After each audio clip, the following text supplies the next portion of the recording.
تعالى ما تقلبش وانتي كمان. حاجة مهمة قوي هقولكوا عليها.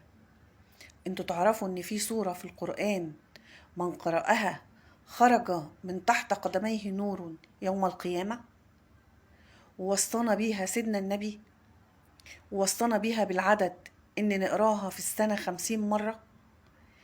سورة مهمة، ومن قرأها سطع نور له يوم القيامة. على شرط البخاري ومسلم أن رسول الله صلى الله عليه وسلم قال: من قرأ سورة الكهف سطع له نور من تحت قدميه يوم القيامة إلى عناء السماء. وأوصانا أن نقرأها 50 مرة في السنة. سورة الكهف بتنور لك يوم القيامة، وبيسطع نور منك يوم القيامة وكل من قرأها. اوعى تفوت الفرصة دي. أكثر من قراءة سورة الكهف. سورة الكهف زي ما بتنير القبر